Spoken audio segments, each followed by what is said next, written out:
Hey guys, it's Brandon joining you here. Just got a quick video for you that I wanted to talk to you guys about here for week 5 as we enter into the realm of email etiquette. This is a week when I kind of saw it on the list for the first time. I thought, ugh, what are we going to talk about for email for a whole week? And it actually kind of ended up turning out to be one of my favorite weeks, full of a lot of good content. The more emails I receive, the more I believe that email etiquette really is a problem and something that needs to be addressed. So just wanted to go over a few things about email etiquette with you. Very important stuff, I really think. I mean, think about it on the grand scheme of things of when you're sending an email to somebody. A lot of times this person has never met you. They don't know anything about you. It's your first impression of them. So it's just something to keep in mind that can really help keep your best foot forward. Email etiquette is really important, and one of the reasons that I believe that is I see the emails that I get from not only students, but I mean professionals inside and outside of the workplace. And it amazes me how many times that email is just so completely unprofessional from, I mean, starting right off the bat. If you think about how important email etiquette can be, one of the big things that it really can help you with is make you not look stupid. And I know that kind of sounds a little bit harsh, but I mean, think about it. When you get an email from somebody and that email is calling you by the wrong name, calling somebody with an asexual name like Pat or Kelly or something like that. If you're calling a Mr., a Mrs., or a Mrs., a Mister, spelling, grammar, punctuation errors, running emails that don't make any sense, no closing to your email, you don't put a signature on it, you don't tell somebody who you are. I mean, it really can kind of make you look a little on the stupid side. And, that's something that we're trying to prevent. We want to make sure that all of our students here at Western are always putting their best foot forward. And I mean, that includes when contacting a instructor of yours. I can't count the number of times that I get an email that say, "Dear Frank," my last name is Frank, not my first name. My first name is Brandon. So if you're going to use my first name, make sure you use the right one, or else you're missing punctuation for my last name. I mean, just you're starting off on the wrong foot right off the bat. I mean, if you're sending an email to somebody you've never sent an email to before, and you start off with "dear wrong name," or dear calling them a Mister when they're a Mrs. or a Mrs. when they're a Mister. I mean, right off the bat, before they've even read the rest of your email, which could be amazing and have awesome points to it, you've already put the bad foot forward. You've already put some doubt in their mind. They might not even continue with that email, depending upon what you're doing. So it's always important to make sure that your greeting is good. Inside of your body of your email, make sure you're hitting correct spelling, grammar, punctuation. I mean, that's huge. I can't tell you how many times I get emails with no capitalization, no punctuation. It's just one big, long, run-on sentence of all lowercase letters. I get emails where the formatting is all wrong, so instead of everything being aligned to the left where it should be, it's center aligned, and it's like, that doesn't make any sense and doesn't look right. AOLEs is what I call it. I grew up in the area of instant messaging and instant messenger and stuff like that. So back before kind of the texting language and stuff kind of took off, but I guess texting ease you could call it now. All the abbreviations, the LOLs, the BRBs, the PLZ for please and stuff like that. I see a lot of that in the emails I get from students, and it just absolutely blows me away that people are writing that stuff down. I mean, you see it in presentations and stuff. So make sure you're using proper spelling, proper grammar, proper punctuation when you're sending an email. Make sure you have one point and you get to the point. The email shouldn't be too long. So when you close your email, make sure that you tell the person who you are, especially if it's someone you've never met before, and how to contact you back. So I mean, that's always very important. Another big thing about email etiquette, especially when looking at it in the workplace specifically, increases workplace productivity big time. Make sure you're careful with the reply all function. It just amazes me how many times, you open up your email and it's just a whole big long string of 15 emails that I really don't even need to know about, but somehow I got included in the email and a bunch of reply alls went out, and now you got to read this stuff that doesn't pay attention, doesn't necessarily pertain to you, and you got to go through and edit or delete stuff out of your email, and it's just, I mean, it decreases workplace productivity. Also, make sure, I kind of mentioned this earlier, your emails are concise with only 1 point per email. I broke that one a lot back when my former jobs. My emails got a little bit on the long side, a little long-winded when I would type out. Sometimes I would put 3 or 4 points, different points in an email, and it just makes it a lot more difficult for somebody to follow your email, respond to your email, and I found it ended up with people going and looking at my email and going, ugh, I'm not going to read all that, and then they just delete it. And so now whatever information I was trying to convey was lost, so the message needs to be relayed somewhere else again a second time. And if it was something important, like let's say, don't click on this thing, now all of a sudden they turn around, they're clicking on that thing and they're breaking stuff, and so I mean it just loses, your workplace productivity is lost. So make sure you're taking care of that. Another big one, and this is kind of a huge pet peeve of mine, we had at my last job, we always called him an email chaser. He would write up a big long email and he would send it to you, and then as soon as he hit send, he would get up from his desk, walk across the building to you and say, hey, I sent you an email, did you get it? I want to talk to you about it. And didn't give me a chance to read it, didn't give me a chance to reply to it or anything like that. So I ended up with him standing there going, well, read the email. So I need to read the email. It's like, oh yeah, okay, that makes sense. Oh, okay, and then he'd walk away. I mean, the productivity there is completely lost, and it doesn't make any sense, and it's frustrating to the person being interrupted, me, because now I had to stop what I was doing to read his email. Now I got to try to figure out what I was doing and get back into it. So chasing emails is bad etiquette all around.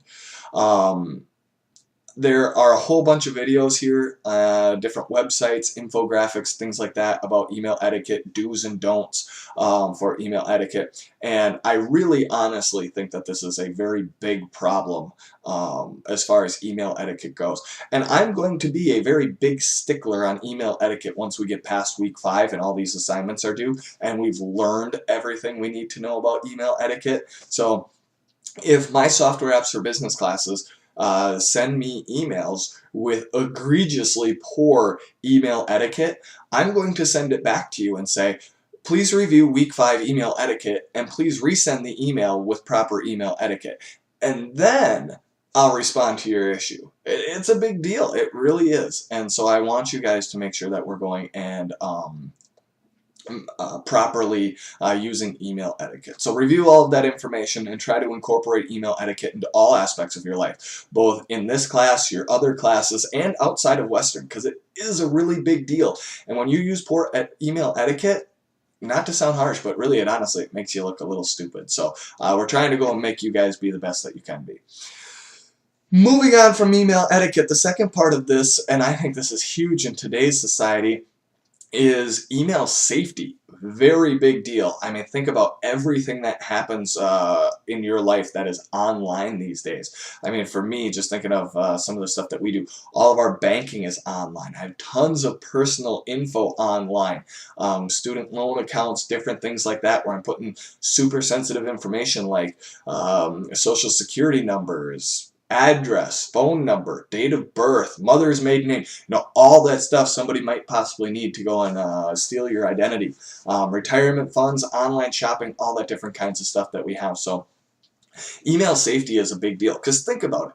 If somebody can get into your email and crack that, they can get into anything. I mean, it's a portal into the rest of your accounts. For example, my online banking account that I have, if I forget my password for my online banking account, I just click reset password. And what does it do? It sends an email to my personal email address allowing me to reset that password automatically, and then I can get back into my banking account. So if somebody can break into my email account, they can reset the password on my banking accounts, student loan accounts, online shopping accounts, PayPal accounts, Amazon accounts, anything like that. The email gets sent to my personal account, bang, they're into all my other accounts and they can do whatever they want. You know, that's a big deal when you think about it. So email safety is a big deal. Make sure you don't fall for scams like phishing. Make sure you're not giving out personal info unnecessarily. Make sure you have a strong password. There's lots of things like that. So we have some more videos, some more email safety tips and things like that, trying to talk to you guys about what phishing is, so we have some information on that as far as email goes. So make sure that you're practicing proper email safety when it comes to your email accounts, because like I said, if somebody can get into your personal email account, they can get into everything.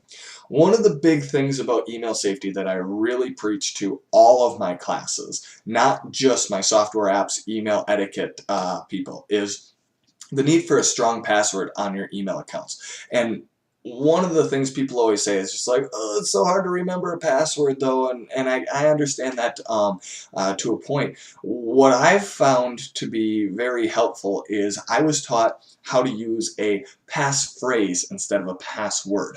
When the bad guys are out there doing their computer hacking stuff, if you're using words that you can find in a dictionary, those passwords are a lot easier to crack than a password that is a seemingly random assortment of letters, numbers, and special characters.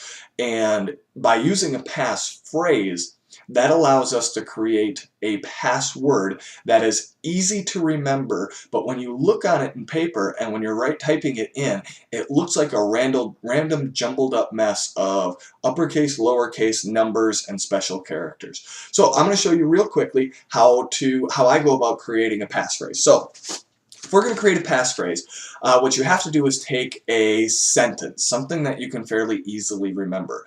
We're going to use the sentence, I love software apps for business. So what I did is I wrote that down here on this sheet of paper, and you can read it here. It says, I love software apps for business. And then I put a little exclamation point here on the end of it. So what I've done is, you can kind of see here, is I circled the first letter of each sentence, except the word for, and we'll get to that here in a second. So what you do is you take each first letter of the word in the sentence, and that's how you create that random assortment of letters, numbers, and special characters. So that is what our password ends up being. It's a little bit tougher for other people to figure out, to crack, to remember, but it's easy for us to remember because we know what the sentence is. I love software apps for business, exclamation point. We have 1, 2, 3, 4, 5, 6, 7 characters, so usually you have to have 5 or 6, I think is kind of the minimum for passwords on the internet these days. You have to have an uppercase letter, a lowercase letter, a number, and a special character. So by us going and using the passphrase, or the sentence, I love software apps for business, we're able to create a passphrase that is secure and hard for other people to remember. If somebody's watching you type it in, you know, it doesn't quite make sense to them because they can't understand what you're typing in. And it's easy for you to remember because every time you type in your password, you just say, I love software apps for business. And it works out great. This is something that I use in my everyday life for my passwords, and something that I think you guys, I would strongly encourage you guys to start incorporating into your passwords in your everyday life. The other thing that I want to say about email safety and passwords is please, please, please, please, please, please, please do not use the same password for everything. I know that's a big deal for people. A lot of people use the same passwords for everything. And I've got a lot of lower level stuff where if it gets hacked into, it doesn't matter. It's not going to change my life at all. For instance, I teach a class called I'm teaching Software Apps for Business right now. I'm teaching a class called Cisco 2. And in that Cisco 2 class, we have to log into the Cisco website to access our curriculum, where all of the different chapters are. It's kind of more of an online book kind of a deal. And so for that, I just kind of have a generic password that I use for a lot of that different kind of stuff. But if it's a big deal, something that is really going to upset the apple cart in your life, if that password gets stolen, make sure you're using a different password and it's a harder to use password. For instance, my email account, has a password that's different from any of my other accounts that I have. And I use this passphrase method with a big long sentence using lots of letters and numbers and special characters, so it's much more difficult for somebody to hack into.